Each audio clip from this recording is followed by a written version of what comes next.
Sammy.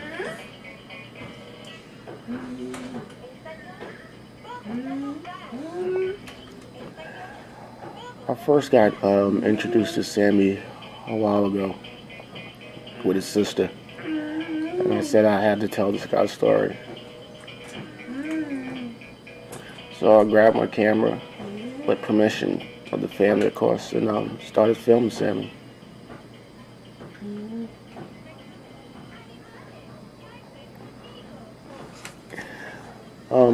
The first set I wanted to get his every movement, and the second day I was there, I was filming him going down the stairs.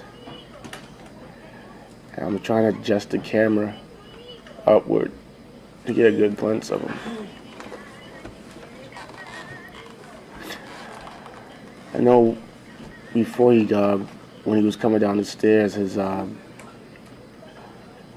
was cooking. So I think that pretty much enticed him to come down the stairs. As I'm looking at him, he's moving his arms. Me working with people with disability or people that can't speak, that's a sign of excitement. On this angle down here, I try to get his movement, because when you look at him, you don't think he could walk.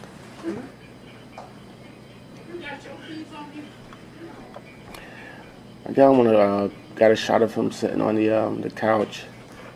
He's glazing at me. I don't know what he's thinking. Probably thinking, why this guy's here. But as I'm filming him, I realized that his eyes is right on in the kitchen, waiting for his mom to call him in.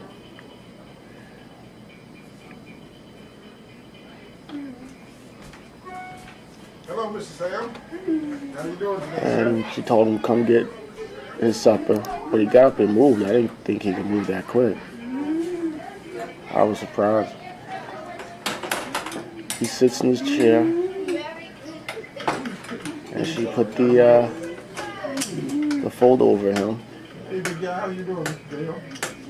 Strapped him in, and he pretty much goes to town. He's not a bit vegetable either, but he's all right.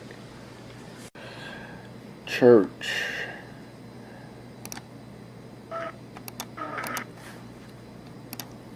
One thing I realized with them, Sammy and his mom, church is very important. I met them at the church one Sunday morning, and I watched Sam get out the car. There's a ramp right inside the church that they made just for him. And once again, I was pretty amazed on how he can move. He's a pretty big boy, but with the determination of his mom and Sammy, he moved. And their seat is right next to that door, so he don't wander off too much.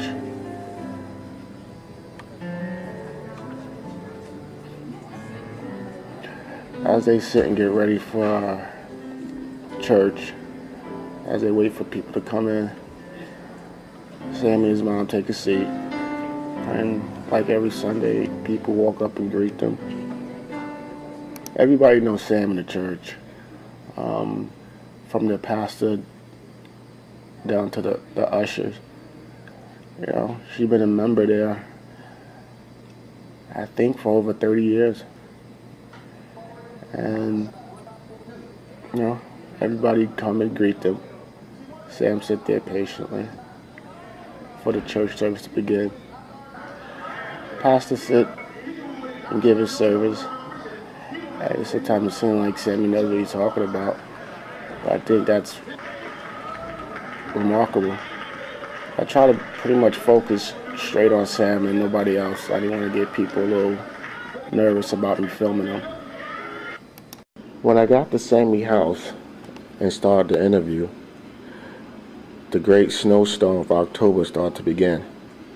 But I was determined to finish this interview. I was determined to tell Sammy's story. I sat down with Sammy's mom to talk about how it was raising a child in the 70s and the challenge it must have brought him? He had a blood condition when he was 6 weeks old.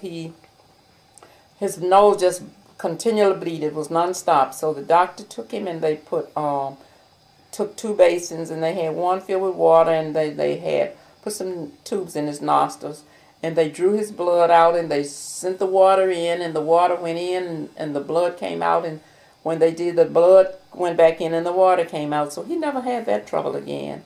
But he do have seizures, and he used to would bite his tongue real bad, so he couldn't walk. He still can't talk, but he can walk some, and he have learned to feed himself some. We train him how to pull his clothes off. He can do some of that, but he can't do it by himself too good, and he still wear the pins.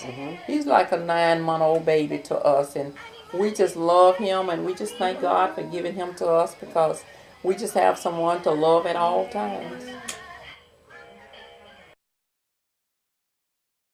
Was wrong. The minute he was born. The minute he was born. Yes, I realized something was wrong, but the doctors were saying, by him being my 10th child, he was just slow, but I knew that wasn't true.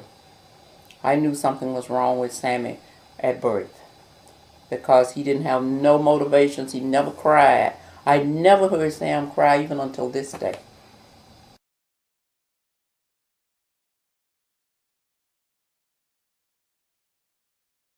He was about 5.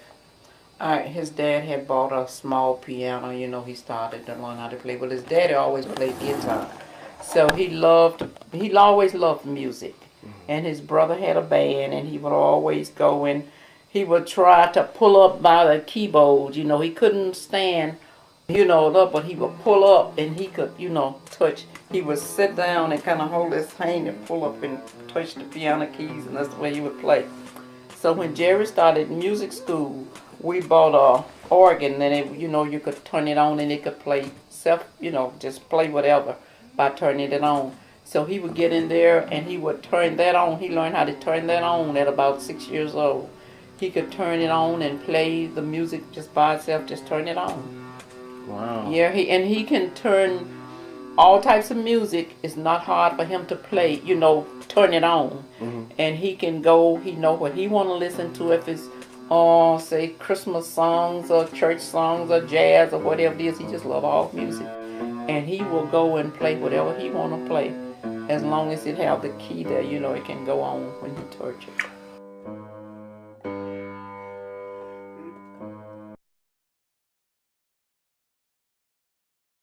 Fight together. I have to fight him because he loved showing off when he get out in the public. He loved pulling my hat off. He just loved to be mischievous when he get out. I guess he be looking for attention. But whatever. If you don't accept Sam, you don't accept me. Wow. When we go out, he's my baby. God gave him to me. I love him, and he is not to be given away. God gave him to me. So I wouldn't give a precious gift away that God gave to me. I love Sam. And when people is in Sam's condition, they need to be with their family, because love is what keeps them motivated. And Sam goes to church. He goes wherever we go. We never leave Sam behind. Wherever we go, Sam is welcome to go, and he's loved enough to go. We appreciate him being there. I'm not ashamed of him. No matter what he does in the public, he's still my baby. Hug your mommy tight. Hug your mommy tight. Hug your mommy tight. Hug your mommy tight.